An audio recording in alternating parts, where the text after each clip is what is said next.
what you guys are going after. I think that's the number one. Figuring out what do you guys want together, dreaming together, just sitting around dreaming, baby. What do you want to do? I mean, what places you want to visit? How much would you like to get out of debt? Let's look at your student loan debt. I mean, whatever the case, let's dream together. Let's put it on paper, because it's one thing to keep it on in your head, but it's another thing to put it on paper, and then let's take action steps to accomplish these things together. That's good. So would you say writing it down like a blueprint, like an outline, or just kind of winging it?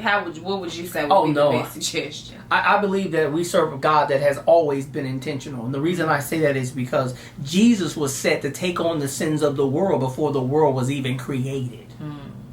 He was intentional. And if we are made in the image of a God that's intentional, then I think in every area of our lives we have to be intentional. So within this intentionality umbrella, what about roles and responsibilities per individual? The husband, the wife, are there any? Should it be loosely followed and tackled as it goes, as you progress in your growth and your evolution as a couple? Or would you say those things are set up front? How do you think that works? I think there are roles and responsibilities for the household, especially for the male.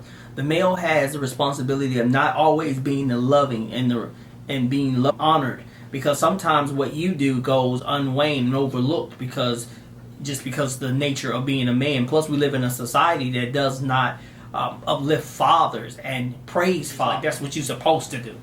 But I know a bunch of men who don't do what they're supposed to do. So you get one, you got one, or you get one, or you got one that does what they're supposed to do. You should probably get that. You should probably tell them, yo, give them some praise. I'm just saying, because it's hard out here.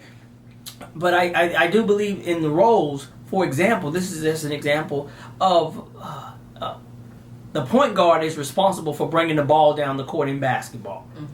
But if the point guard is being trapped or not being able to get the ball, the center may bring the ball down the court. It may not, because you do not want to lose the possession because your point guard can't get to the ball. And with that being the case, you can't be so rigid in your responsibility. Well, you got the house, I got outside the house. You can't be so rigid that the two cannot mesh and one can't cover down on the other. Because in order for the team to work fluently, you have to be able to take a member of the team out of play, and yet the team still functions.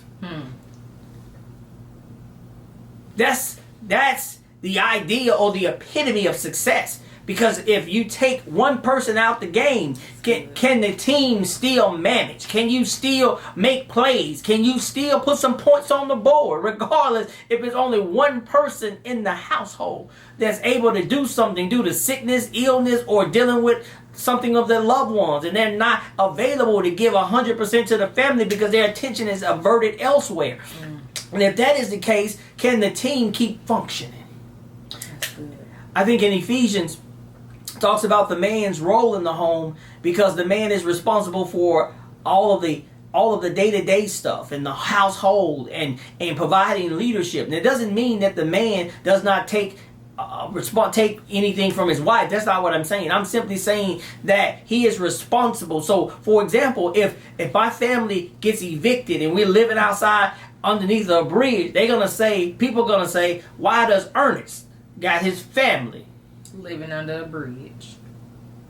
See, you see how that just went? It isn't the fact that something else could have happened. Somebody else could have spent all the money. No, they're not going to say any of that. They're going to be like, does that man got his family living under a bridge? See, that's it. So that we have that huge responsibility, and it doesn't mean because we have that our wife can't lead with the money or she's better with the money. You have to realize which one of you guys are better with money. If neither one of you guys are better with money, then maybe y'all need to outsource that thing and get y'all an accountant or CPA to deal with your money, because neither one of y'all are good with it. Then you have to figure that thing out. But just because one of you are, I think y'all still should come together as a group and determine where each dollar goes, or what each where not only just dollars, but where all our time and energy and effort is going to go. So if we're going to spend our efforts in knocking out debt, then we should come together talking about how much debt we got left and how much did we knock out last month. And this is how much we knock out this 2 weeks. And next 2 weeks is what we're going to do this with. And then we got this. The car broke down, so we had to scale back this and do that with the car. And now we back right here. So I think that's the coming together in order to build a team. And I think you're going to have some trust. Because I need to know that you're going to be underneath the basket when I throw up the alley. Right. That's good. And I need to know from time and experience of being around you that you can dunk it. I need to know that you can dunk it because that came with spending time together. That comes with knowing each other and knowing how to move. That's how I know that you're able to do what I'm asking you to do. And what I also hear is for each individual not to shy away from their strengths. Don't feel like you're inferior in an area, but don't be disrespectful. That's where those conversations and communication come in handy. Respectful conversations, humble conversations. Assert yourself, assert your giftings, and present those giftings. But don't back down because culturally this looks different for us.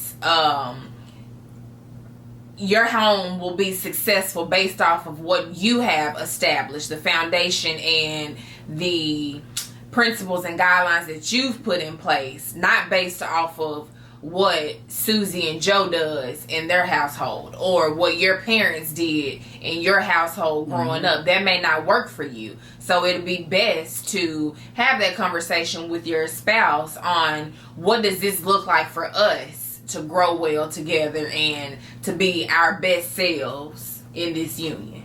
Yes, and also with the communication piece, asking your spouse, what do they need? Like, what do you need? I might bring home I might go out there and get the bacon, and I'll bring the bacon home, but not only in addition to bringing home the bacon, you need me to help wash the baby 3 times a week. You need me to pick up a vacuum. You need me to also load the dishwasher. I mean, it's different things just because one person is here and the other person is there. That the roles should be able to mesh together and collapse upon each other. And I shouldn't have to be told to wash the baby, or told to pick up the vacuum, or told to make up the bed. Holler at me in here. But also, I already tell you a funny story. One time, I've been telling Keisha that I don't like my wife to have to pump gas. So therefore, even though the car that she drives, we share both cars. So the car that she drives, I make sure I get in it once a week or so just to check the gas in it, make sure it's good. And I'll go fill up the car for her. So when she gets in it, she just knows that the car is already full. So one particular time, I think we had an accident in the car, and I hit an elk, or the elk hit me. That's neither here nor there. Anyway, the elk and the car collided, okay? Regardless of who fault it was, okay? Elk, and they collided, and when that happened, we had to get a rental car. And Keisha came to me and told me, you said you was going to keep gas in my car. And I was like, what was she talking about? It was her rental car. I never said anything about a rental car. I only said I'd keep in your car. Not rental cars. I said car. See that technicality right there? But it's just a point of those little things of being intentional. And my wife doesn't even ever look at the gas hand due to the fact that I always take care of it. And that's something she can set her watch on, because that's one thing that she can clear her mind about, because he's going to do that. And men, all I'm simply saying is you got to find those things that you can put your wife's mind at ease. And do those things faithfully. You ain't got to do 100 great things or 300 great things. Just find one thing that you can just do it consistently, and you can see a change in your relationship. And wives, I would say that you should be your husband's biggest cheerleader.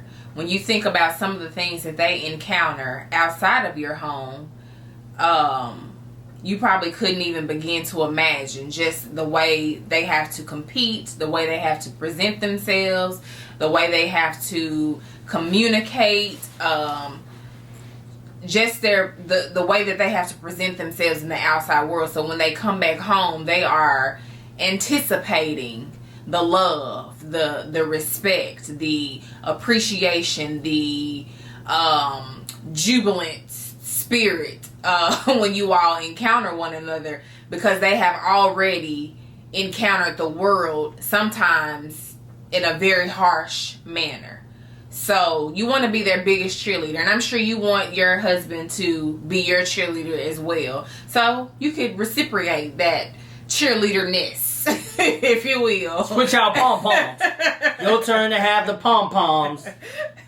I'm gonna be over here. You gonna tell me go, baby, go. You hear me?